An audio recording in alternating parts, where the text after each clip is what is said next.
Actu Plus à présent, c'est avec Frédéric Vivion. C'est l'actualité développée, expliquée par Frédéric. Et ben voilà qui va certainement nous parler après l'incendie de Notre-Dame de Paris.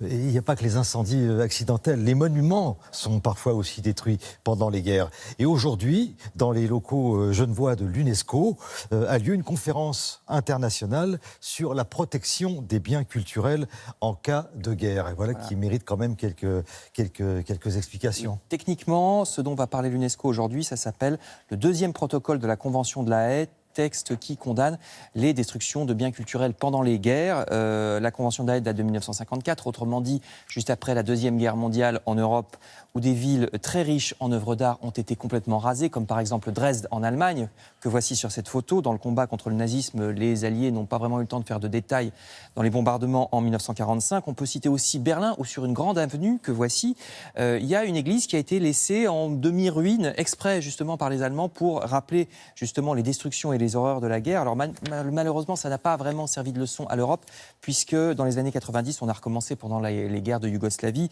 nombreuses destructions dans la ville de Dubrovnik, ici en Croatie, qui s'est relevée depuis.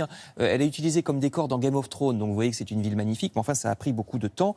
Destruction aussi en 1993 du pont de Mostar que voici en Bosnie-Herzégovine. Alors lui aussi a été reconstruit depuis grâce à des financements de l'UNESCO pour une douzaine de millions de dollars depuis 2001. Mais depuis quelques années, alors, oui. Il faut préciser, ce sont surtout les terroristes islamistes qui malheureusement se distinguent. Effectivement, depuis le début du siècle, c'est plutôt les terroristes islamistes, effectivement. Ils se distinguent dans une espèce de rage, de bêtise, parce qu'ils veulent détruire absolument tout ce qui n'est pas monument religieux islamique. Donc il y a par exemple les fameux Bouddhas de Bamiyan, ça c'est très très connu, les voici avant, vous allez les voir en Afghanistan. Hélas, eux, ils n'ont pas été reconstruits. Il s'agissait de 3 statues monumentales de Bouddha, dont la plus grande mesurait 50 mètres, taillées directement dans la falaise. Ils ont été détruits, vous le voyez, en 2001 par les talibans.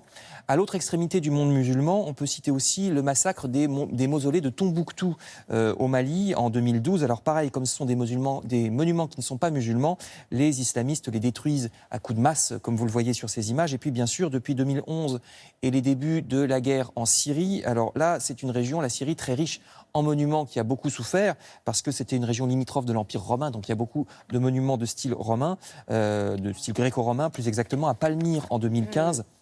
C'est pas seulement des dommages collatéraux de guerre, c'est aussi des destructions exprès pour raser tout ce qui n'est pas considéré comme islamique. Même chose à Alep, toujours en Syrie, ou bien à Mossoul en Irak, des monuments tels que, dans les conflits généraux, de toute façon, tels que des mosquées, des souks anciens, ont pour certains été totalement détruits par les obus des deux camps. Des reconstructions ont commencé, mais ça durera plusieurs années. Alors on peut être optimiste quand on voit qu'en Europe, Varsovie par exemple a été rasée, puis reconstruite après la guerre à l'identique, de même que des monuments qu'on connaît bien et dont on a oublié, parce qu'ils sont tout près de nous, dont on a oublié qu'ils ont été à une époque détruits eux aussi, comme par exemple la cathédrale de Reims, celle où ont été sacrés les rois de France. La cathédrale de Reims, pendant la guerre de 14-18, elle aussi, elle a été bombardée et presque entièrement détruite. La reconstruction a duré presque toute l'entre-deux-guerres, entre donc les années 20 et 30, mais encore aujourd'hui, la reconstruction continue à Reims. Et puis ici, Strasbourg, vous voyez, alors là, c'est encore plus ancien et on l'a encore plus oublié parce que les destructions datent de la guerre de 1870.